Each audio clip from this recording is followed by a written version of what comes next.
Saludos, estimados participantes. Bienvenidos a su clase número 1 de lo que es obligaciones. Saludar a Leomarly, que está conectada, y a nuestro compañero Bellarín, que está aquí en clase presencial. Bueno, estimados participantes, como fue pedido por eh, las autoridades de la universidad en lo que es este trimestre, la asistencia pues, va a ser evaluada en lo que es la actividad sumativa número 2 y actividad sumativa número 3 de esa materia, que es Derecho a Obligaciones, parte 2. Les insto a que realicen la actividad formativa que ya está en el módulo 1 sobre su presentación y que conocen sobre la materia. Sé que hay dos alumnos, entre esos la participante que está conectada, ya realizaron esta fase. Anthony, para que llegues hoy y por favor realices esta actividad formativa y esta semana pues estaré dando las indicaciones. Es importante hablar un poco de lo que es la materia de derechos y obligaciones antes de comenzar. Lo tenemos también en lo que es el programa académico que está en adjunto dentro de el sistema. Dada la Mañana. importancia del Derecho Civil 3, parte 2, extensión de las obligaciones como disciplina fundamental para adquirir conocimiento sobre las relaciones jurídicas que producen determinados efectos para que sean extinguidas de acuerdo pues, a los modos que ofrecen la legislación, ¿no? La Universidad de Falcón, el IESI, pues es muy importante que sigan este proceso de lo que es el derecho de obligaciones. Eh, Acaba de silenciar a Leomar cuando necesite hablar, pues me puede avisar o puede volver a abrir el micrófono y pues cualquier duda, cualquier inquietud que tengan en la clase, la pueden hacer.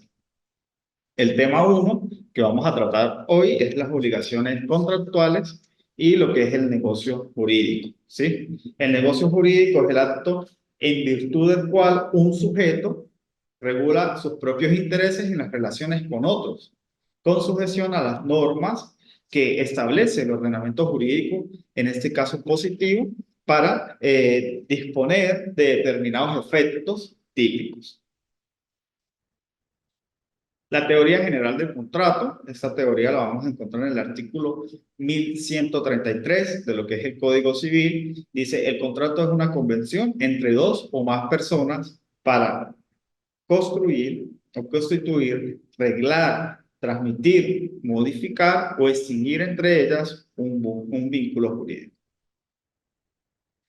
Otras definiciones de lo que es la teoría general del contrato las vamos a conseguir en el artículo 1101 del Código Civil Napoleónico. El contrato es una convención por la cual una o varias personas se obligan a hacer o no hacer alguna cosa. Asimismo, en el artículo 1321 del Código Civil Italiano nos dice, o nos reza, el contrato es un acuerdo entre dos o más partes para constituir, regular o disolver entre ellas una relación jurídica patrimonial. Tenemos que hacer las diferenciaciones, ¿no? Poco a poco. Estamos viendo que ya el Código Civil Italiano nos agrega la palabra patrimonial, ¿sí? Que obviamente cuando estamos hablando de un contrato, lleva patrimonio, pero podemos ver que normalmente habla de una convención entre dos o más personas, un vínculo jurídico, las obligaciones de hacer o no hacer, pero ya el Código Civil italiano me agrega esa contextura de lo que es la regulación jurídica patrimonial. ¿Ok? Y tenemos el autor Osorio que nos dice que es un pacto, una convención entre partes que se obligan sobre materia o cosa determinada y a cuyo cumplimiento pues, pueden ser cumplidas. Eh, Esta teoría, van a disculpar un momento, tiene ciertos elementos que a su vez pues, se van a distribuir en esenciales. Los esenciales van a tener comunes, eh, van a tener especiales Tenemos también, según sus efectos, que es la voluntad, el objeto y la causa, que es muy importante y muy determinante en lo que es el derecho civil, obligaciones, y los elementos esenciales para la validez, que también son muy importantes, como lo es la capacidad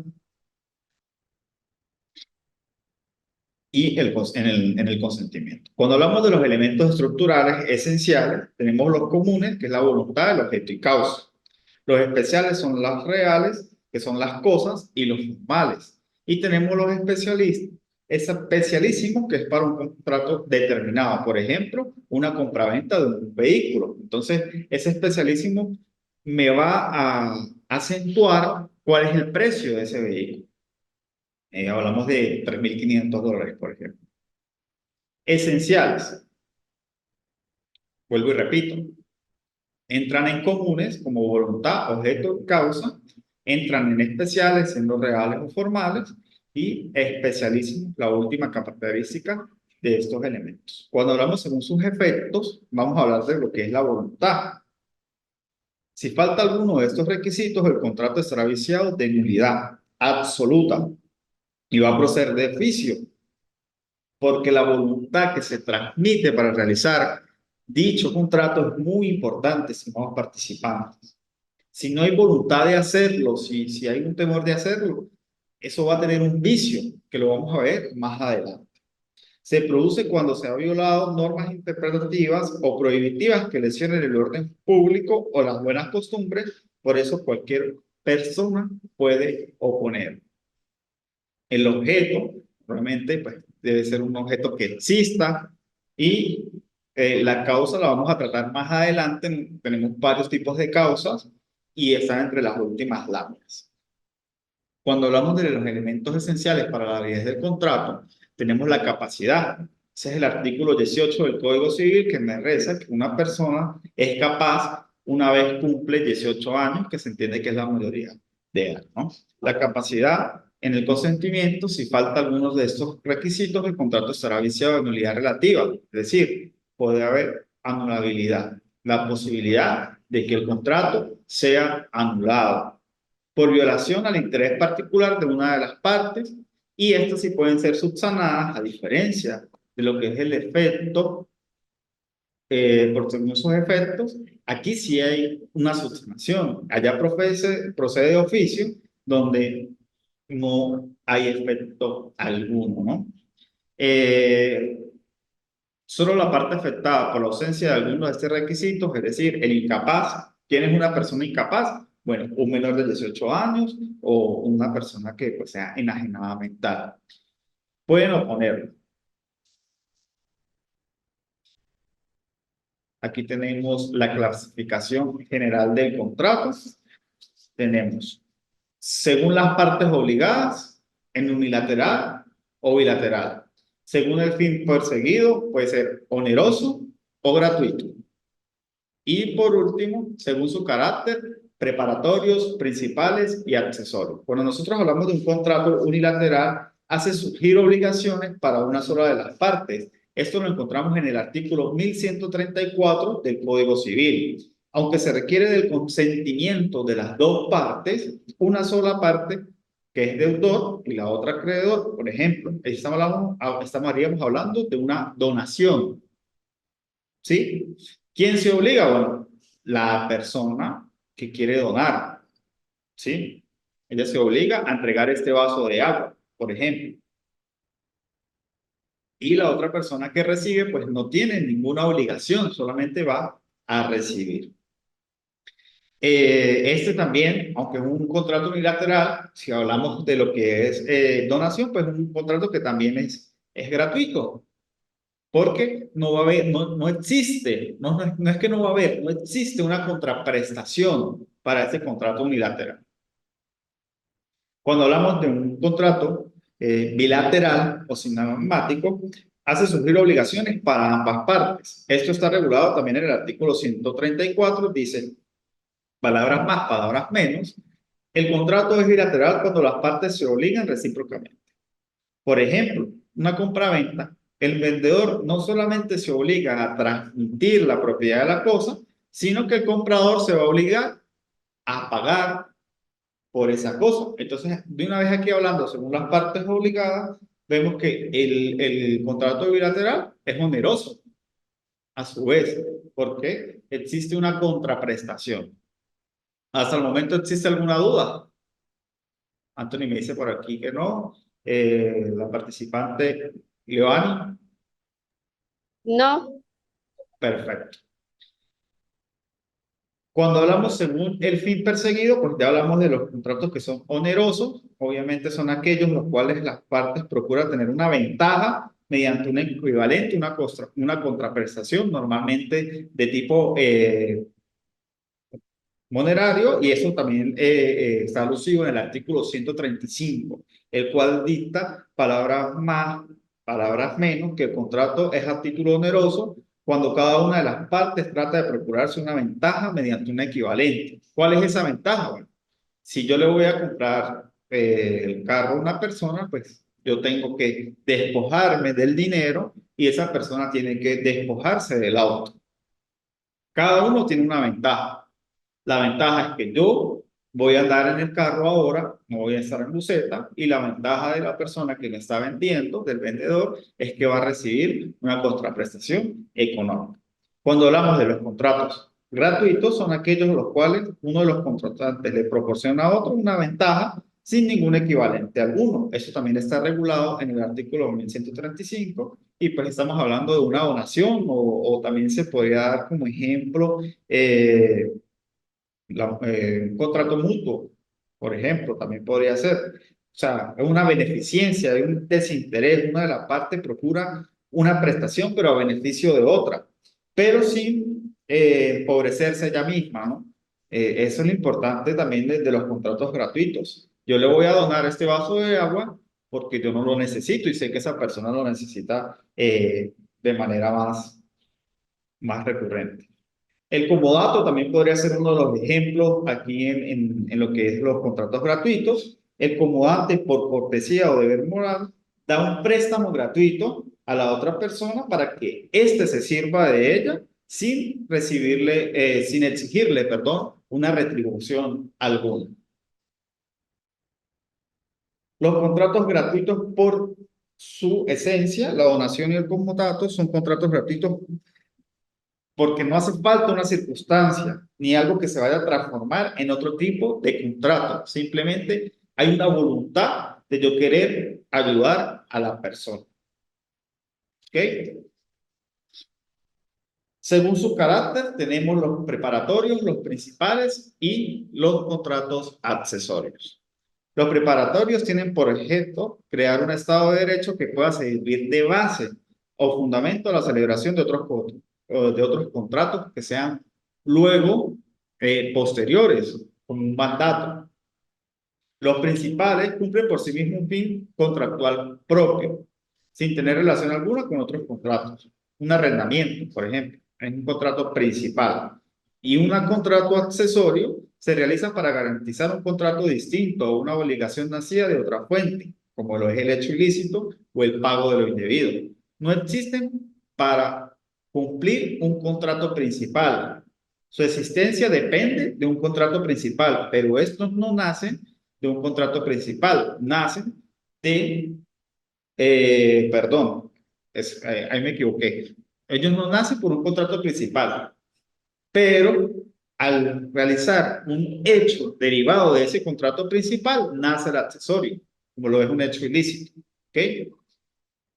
Por ejemplo, la fianza, una hipoteca, puede nacer de ese contrato principal, de la acción que usted cometió para que ahora le tengan que hacer una hipoteca por su casa.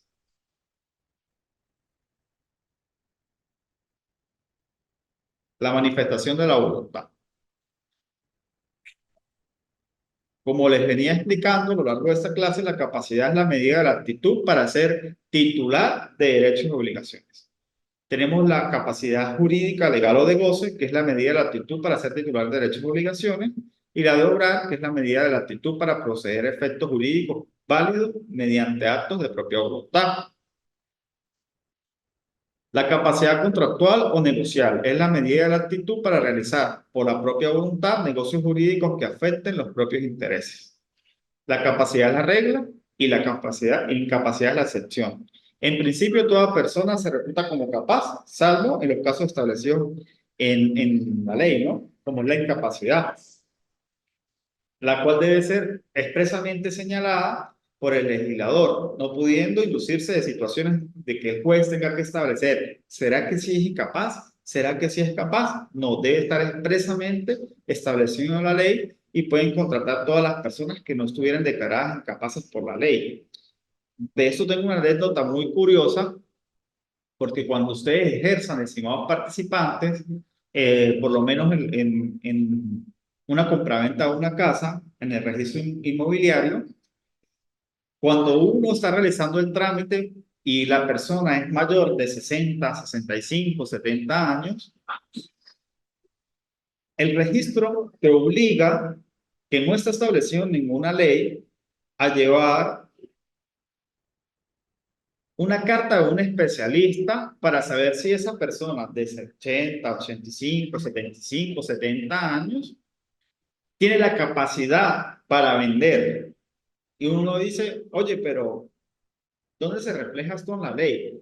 Bueno, los registros lo hacen porque saben que esas personas por su edad pueden ser manipulables. Sin embargo, no es un petitorio, una exigencia de la ley.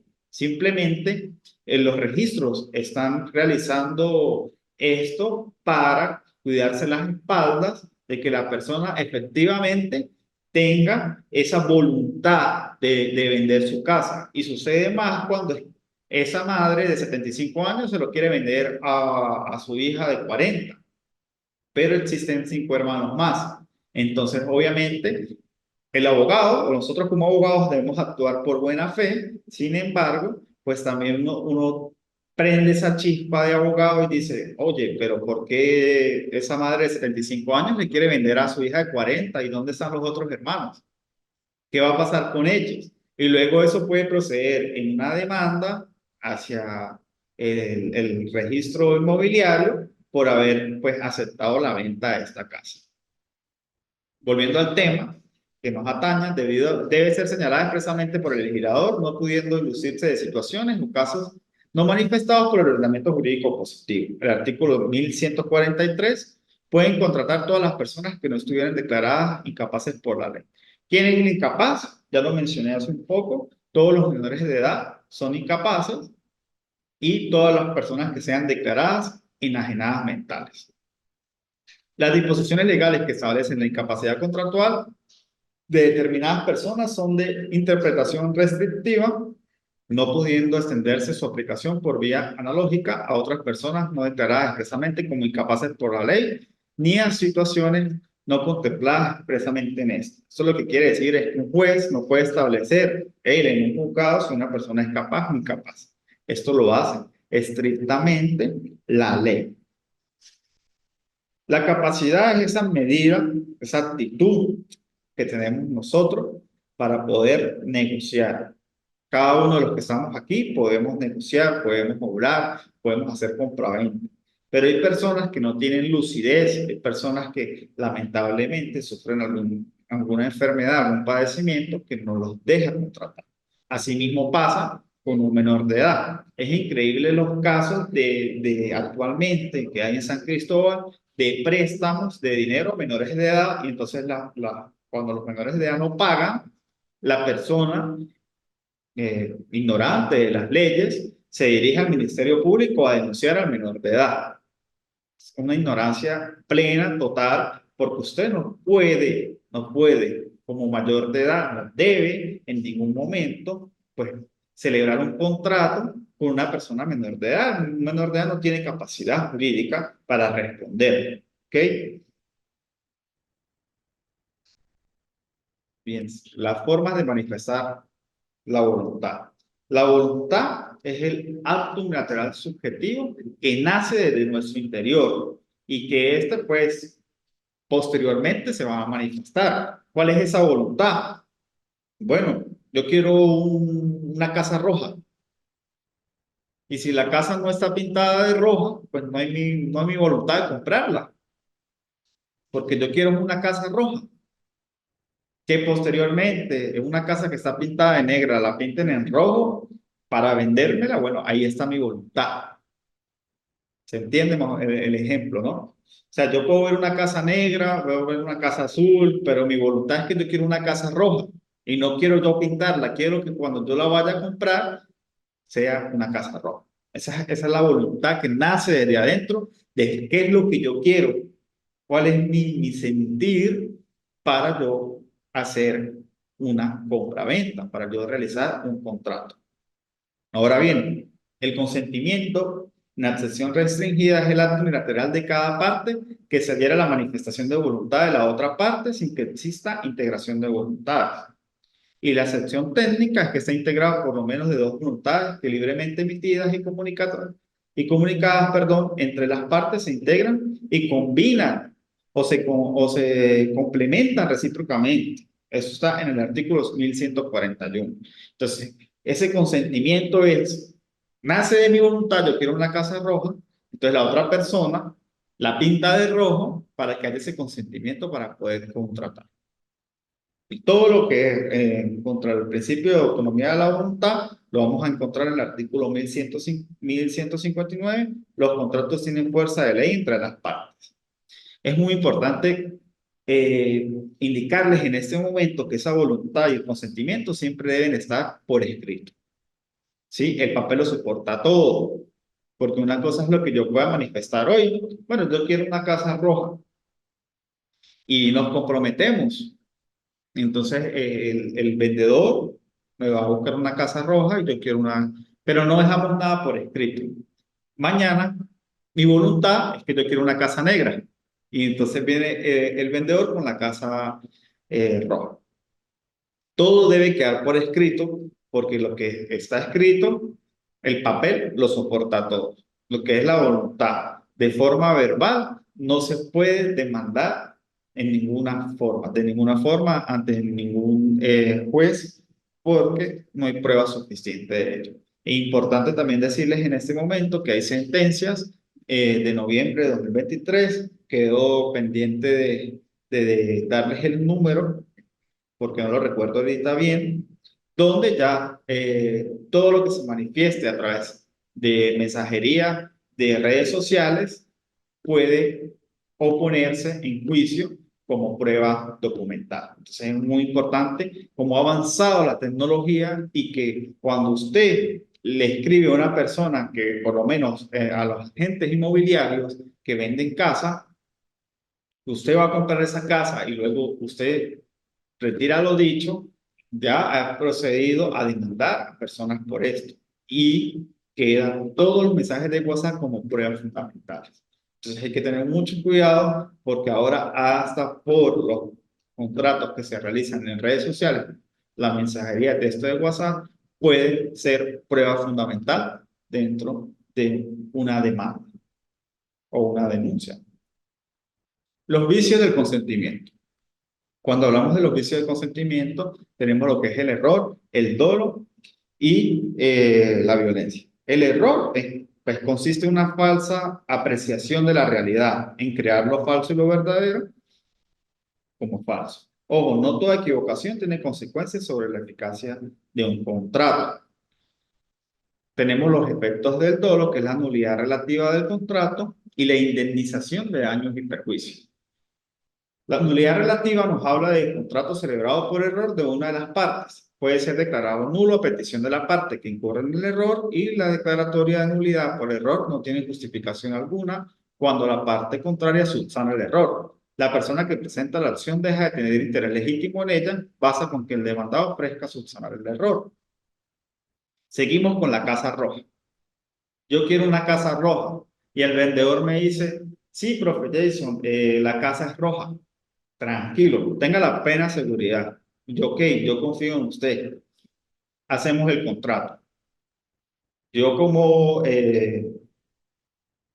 deudor de la obligación entrego el dinero y nos vamos a mirar la casa. Cuando vemos la casa no es roja, la casa es negra. Entonces existe un error y ahí yo puedo pedir la nulidad del contrato, pero el demandado, en este caso, que es el vendedor, puede subsanar ese error. Y sí, profe Jason, yo a usted le dije que era roja, pero es negra, pero mire, mañana es roja. Aquí está la nulidad relativa al contrato por error, porque yo estoy demandando, ya no tengo un interés legítimo porque yo quería una casa roja, él me prometió una casa roja, es una casa negra, pero él va a subsanar el error y el día de mañana me la va a entregar roja. Cuando hablamos de la indemnización de daños y perjuicios, es por parte de quien incurrió en el error, siempre que éste provenga de su culpa y la otra parte no haya conocido o no hubiera podido conocer. Entonces aquí, en la indemnización es que, como yo quería la casa roja y está pintada en negra, entonces el vendedor me va a indemnizar ese daño que me hizo a mi voluntad y me tiene que comprar, por ejemplo, la pintura roja y pagar a los obreros para que estos pinten la casa.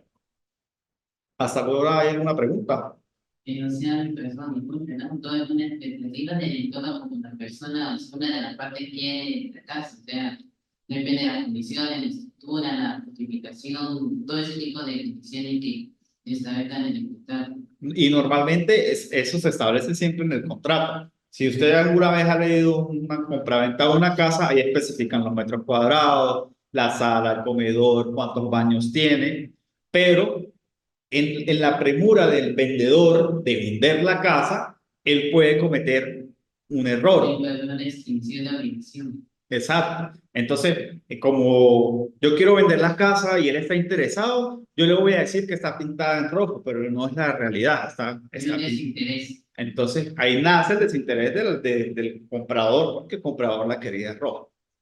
¿Ok? Seguimos entonces por aquí con el dolo. Es error provocado por maquinaciones o actuaciones que son intencionales de una de las partes, un tercero, con el fin de lograr que una de las partes decida contratar. El dolo es causa anulable del contrato cuando las maquinaciones practicadas por uno de los contratantes o por un tercero, aquí ya interviene otra persona también, a diferencia del error, haya sido con conocimiento tal de que sin ellas la persona no hubiese contratado. Tenemos clases de dolo por su naturaleza y por sus efectos. Por su naturaleza tenemos el dolo bueno y el dolo malo. El dolo bueno está constituido por aquellos actos de astucia o de engaño tolerados en el comercio y destinados a inducir a que la persona quiera contratar. Es decir, es tolerado por la costumbre de una comunidad y del cual puede defenderse unas personas por dotes de perspicacia. El ejemplo que tenemos aquí es la propaganda o alabanzas normales que un comerciante hace de su mercancía. No es suficiente para anular el contrato. Por lo menos, a veces ustedes pueden ver a través de redes sociales una hamburguesa en Burger King. Bueno, aquí ya no existe Burger King, KFC, no sé, otra de las cadenas, McDonald's, y usted la ve grande, buenísima, y usted quiere ir a comprarla. Y cuando usted llega, pues la realidad es otra, una hamburguesa más pequeña. Entonces ahí existe una astucia, un engaño por parte de la empresa para que usted contrate y es un dolo bueno que no se puede anular el contrato. Si usted ya la compró, pues se la tiene que comer.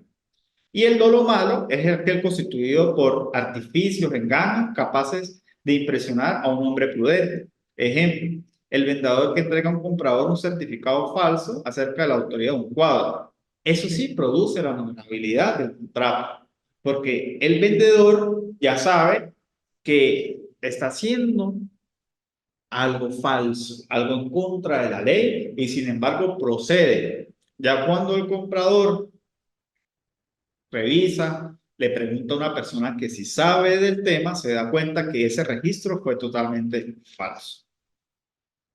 Por sus efectos, causante, produce anulabilidad. Es determinante la voluntad de contratar de la otra parte, de modo que si haber conocido ese error, yo no fuera contratado. Tenemos incidental, no produce anulabilidad, no es causa eficiente de la voluntad de contratar, pues recae sobre aspectos secundarios del contrato o sobre cláusulas accesorias o modalidades del mismo. Aquí tenemos el ejemplo, pagar un menor precio por una cosa. ¿Ok? Ya creo que terminando. vamos a hablar de la violencia. La violencia pues, es toda coacción de tipo físico, moral, destinada a obtener el consentimiento de una persona a fin de que contrate. Esto lo encontramos en el artículo 1146. Aquel cuyo consentimiento haya sido dado a consecuencia de un error excusable o arrancado por violencia o sorprendido por dolo puede pedir la nulidad del contrato. Cuando hablamos de la violencia física, hablamos de esa coacción de tipo físico y corporal sobre una víctima, a objeto de arrancarle el consentimiento para que se celebre dicho contrato. En tal caso se dice que no existe ese consentimiento, ese sentimiento de la víctima, sino una apariencia tal, por la razón de que si no llega, pues va a haber más caos en la violencia, si no llega a contratar. Y esa violencia física y ese consentimiento no existe por la violencia física. Manera, perdón, mi proceso sea de manera forzosa. Es de manera forzosa. O sea, si usted no lo hace, lo coacciono de manera... Y obviamente, pues, al darle un golpe a usted para que contrate, ya ahí produce la nulidad del contrato. Y tenemos la violencia moral, que es esa maquinación ejercida sobre un sujeto con el fin de que él celebre, pero por ejemplo aquí no lo voy a golpear físicamente a usted, sino le voy a decir, si usted no contrata, va a ver lo que le va a pasar esta semana. Si usted no contrata, usted no sabe quién soy yo. Si usted no contrata, cuide a su hijo, a su hija. Esas maquinaciones que causan no solamente sobre su cónyuge y sus familiares, sino también sobre sus bienes. Si usted no me vende el carro, va a ver cómo le va a amanecer mañana el carro, porque también esa violencia moral puede agredir, perdón, a sus bienes. Es una amenaza de causarle daño a un bien o a un familiar. Obviamente, pues, estos tipos de violencia pueden ser denunciadas ante el Ministerio Público, que ya eso atañe más a la clase penal, pero eh, aquí sabemos que ese consentimiento puede obtenerse, pero bajo estas circunstancias, y por eso también el contrato, pues, va a ser anulable, toda nulidad. Ahora bien, el objeto del contrato. Siendo el objeto el contenido de la obligación, es decir, de la prestación, debe entenderse la actividad o conducta del deudor de comprometerse a realizar un beneficio, normalmente, en la mayoría de los casos, económico a un acreedor. Para algunos doctrinarios, el objeto no es precisamente un elemento del contrato, sino la obligación. Sin embargo, en la mayoría de la doctrina se considera que el objeto del contrato es el objeto de las obligaciones nacidas del contrato y que por ello hay que siempre estudiar el objeto del contrato. El objeto del contrato se puede dividir en prestaciones de dar, en prestaciones de hacer y en prestaciones de no hacer. Cuando hablamos de prestaciones de dar, aquí estamos hablando de la transferencia del dominio de una cosa, por ejemplo, una compraventa de un televisor. ¿Sí? Vamos a dar el televisor, vamos a recibir el dinero. Asimismo de ropa, cuando vamos a comprar ropa, hay una prestación de dar, un vehículo, una moto, etcétera, etcétera. Cuando hablamos de las prestaciones de hacer, es un hecho, una acción positiva que realiza en este caso el deudor. Contrato de impartir la cátedra en la universidad, por ejemplo, yo como profesor tengo un contrato aquí en la universidad de prestación de hacer, ¿sí? Yo vengo, imparto mi clase de derecho a obligaciones y pues recibo una contraprestación, por ejemplo. Y tenemos las prestaciones del no hacer. Eso es una prohibición, por ejemplo, una abstención que tiene que hacer el deudor. Esas obligaciones del no hacer normalmente puede ser, yo como profesor de aquí de la universidad, perdón, mientras que vengo y realizo mi prestación de hacer, también tengo a su vez una prestación de no hacer. Por lo menos cuando yo imparto mis clases, pues tengo la prohibición de beber licor, por ejemplo. Eso es una prestación de no hacer. La prohibición de fumar, de beber. Es una abstención que yo tengo que hacer como deudor mientras que yo imparto mi clase de consumir cualquier tipo de bebidas alcohólicas. Ahora bien, Causa, ¿por qué se ha querido? Siempre es el fin económico jurídico, que es el objetivo del contrato, para protegerlo. El derecho me da particularidades legales en el artículo 1157 del Código Civil. Ausencia de causa, causa falsa y causa ilícita. La ausencia de causa de una obligación no tiene ningún efecto. Se refiere a la cosa, perdón, se refiere a que la cosa perezca en su totalidad. Son los contratos inalámbricos. Cuando es imposible realizar el negocio, también. Cuando la donación ha sido hecha en consideración de un matrimonio futuro y este no se verifica, ahí hay ausencia de causa. O si el acreedor de la renta vitalicia muere antes de la celebración del contrato, ya no existe la causa. La causa falsa, cuando hablamos de la causa falsa, es una obligación fundada en una causa que no existe, que es mentirosa y no tiene ningún efecto. Por ejemplo, la causa es falsa por ser espontánea, error de la causa, o es intencional. Ahí es donde volvemos a hablar del dolo, ¿sí? Yo tuve la intención de que usted me comprara el cuadro y yo le dije que era un artista muy famoso. Y la causa ilícita, perdón, la obligación es fundada en una causa ilícita y no tiene ningún efecto, porque estamos contratando con algo que es contrario a la ley y a las buenas costumbres. Entonces no existe ningún efecto. La presunción de la causa en el artículo 1158 nos dice, palabras más, palabras menos, que el contrato va a ser válido aunque la causa no se exprese. Siempre se va a presumir que existe mientras no se pruebe lo contrario. La doctrina también nos dice que ha entrado en el fundamento de darle validez a ese contrato que es abstracto. Esta presunción es de carácter juris tanto y prueba no solo la existencia de la causa, sino la licitud, que exista licitud, porque obviamente si es ilícita, pues no tendrá efecto. Quien pretenda que la obligación no tiene causa o que la causa expresada es ilícita es quien va a probarlo siempre en ese sentido. La persona que se ve afectada en este caso, pues debe de probar. Tenemos dos causas en lo que es la parte de las teorías, que tuvo orígenes en el derecho canónico y es producto de una transformación del sistema de contratación formalista del derecho romano al sistema de contratación que es consensualista y da mayor importancia a la autonomía de la voluntad, al consentimiento libre y expresado. Esta nueva jerarquía adquirida por el consentimiento hace necesario investigar por cuáles motivos las partes otorgan el consentimiento de un contrato. Y pues por eso se plantea la problemática de lo que es la causa. Lo que es la teoría anticausalista de Planior nos dice que la causa es falsa o la causa es inútil. Y cuando hablamos de la neocausalista, la causa no es falsa o la causa no es inútil. La teoría anticausalista de Planior nos dice que es falsa. No es posible que la causa sea causa, efecto de otra obligación. Es una de la otra, pero no de las dos al mismo tiempo. En los contratos bilaterales, aunque una de las partes no cumpla con su obligación, la obligación existe. ¿Sí? Si yo quiero vender mi carro y usted me entrega el dinero y yo no le entrego mi carro, la causa no es falsa. Hay un consentimiento de ambas partes, pero yo ahora no me quiero desprender de mi carro, pero usted ya se desprendió del dinero.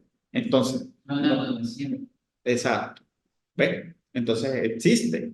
La obligación está. Que ahora yo me quiero retractar, no quiere decir que la causa sea falsa.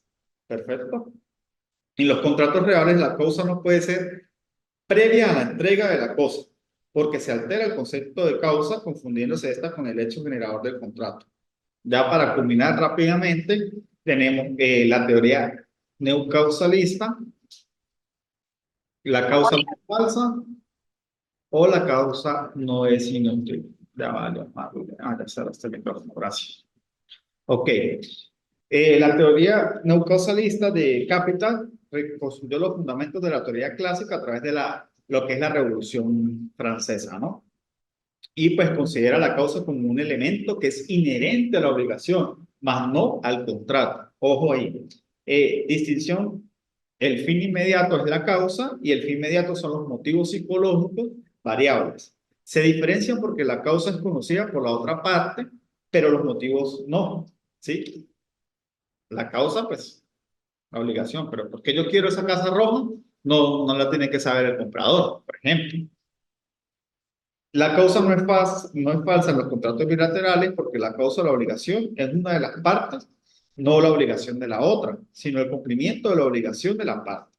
Si ese cumplimiento no produce la obligación de la contraparte, deja de tener causa. El vendedor que persigue al comprador para que le pague el precio, si no le hace, queda revelado que no quiere transferir la propiedad. ¿Sí? O sea, ¿por qué me tienes que perseguir si yo no te quiero pagar? Ahí se No ve lo que vi no, en no hay mi voluntad en ese momento. Ok. Los contratos aleatorios, la causa es el hecho causal del cual dependen los efectos y la extinción de la obligación. Bueno, estimados participantes, esto ha sido todo por hoy. Leomar, ¿le quedó todo claro? ¿Quiere decir algo? Buen Leo, día, profesor. bueno, No, muy claro. Realmente me pareció súper bien las explicaciones y más que todos los ejemplos, porque más que todo uno pues se lleva de los ejemplos. Muchas gracias. ok, bueno, ya saben que en este periodo académico se va a evaluar la asistencia, esto por parte de los directivos de la universidad. Espero que pues sigan asistiendo a clase, estamos para cualquier cosa. La asistencia de ustedes dos el día de hoy pues va a repercutir en la nota de la actividad número 2. ¿Ok? Ha sido todo por hoy, estimados participantes. Muchas gracias.